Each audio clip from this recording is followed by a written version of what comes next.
तर अजित पवारांच्या भेटीला रुपाली ठोंबरे पोहोचलेल्या आहेत। आपण पाहतोय रुपाली ठोंबरे या अजित पवारांच्या राष्ट्रवादीच्या नेत्या आहेत आणि त्या आता अजित पवारांच्या भेटीला पोहोचलेल्या आहेत। शिस्तभंग नोटिशीच्या पार्श्वभूमीवर ही भेट असल्याची माहिती मिळते।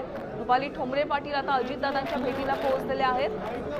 पक्षाकडून त्यांना शिस्तभंगाची नोटीस बजावण्यात आलेली होती आणि त्याच पार्श्वभूमीवर त्या आता अजितदादांच्या भेटीला पोहोचल्या।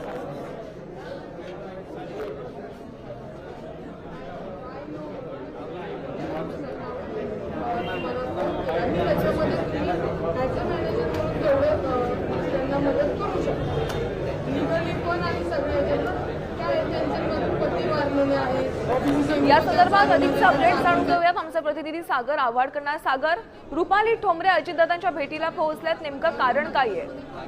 नक्की आपण जर बघितलं तर शिस्तभंगाची कारवाई जी आहे ती राष्ट्रवादी काँग्रेस पक्षाने रुपाली पाटील यांच्यावरती केलेली आहे आणि अजितदादांची भेट घेण्यासाठी रुपाली पाटील आता राष्ट्रवादी कार्यालयामध्ये पोहोचलेले आहेत। हा जो वाद जिथून सुरू झाला, माधवी खंडाळकरला मारहाण केल्यानंतर रुपाली पाटील आक्रमक झाल्या होत्या, त्या दिवशी त्या बीडमध्ये होत्या, त्यांच्यावरती त्या हजर नसताना खडक पोलीस स्टेशनमध्ये गुन्हा दाखल करण्यात आला होता। त्याचा जाब रुपाली पाटील यांनी त्या ठिकाणचे वरिष्ठ पोलीस निरीक्षक आहेत चव्हाण यांनाही विचारला होता, मात्र हे प्रकरण शांत झालं नाही।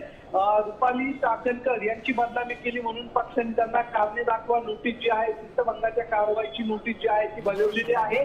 आता जर आपण बघितलं तर माधवी खंडाळकर असेल, त्याचबरोबर रुपाली पाटील असतील, या दोघीही राष्ट्रवादी कार्यालयामध्ये दाखल आहेत। काही वेळामध्ये महिला आयोगाचे अध्यक्ष रुपाली टाकणकर ज्या आहेत त्याही राष्ट्रवादी कार्यालयामध्ये दाखल होणार।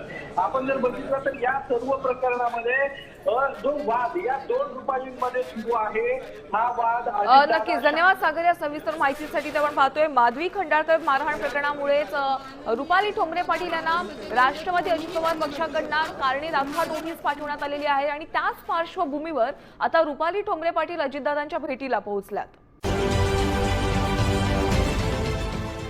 देश विदेशातील प्रत्येक घडामोडींचे लाईव्ह अपडेट मिळवण्यासाठी आता साम टीव्हीच्या सर्व सोशल मीडिया प्लॅटफॉर्मला लाईक, फॉलो आणि सबस्क्राईब करा। तसंच सर्व नोटिफिकेशनसाठी बेल आयकॉन प्रेस करायला विसरू नका।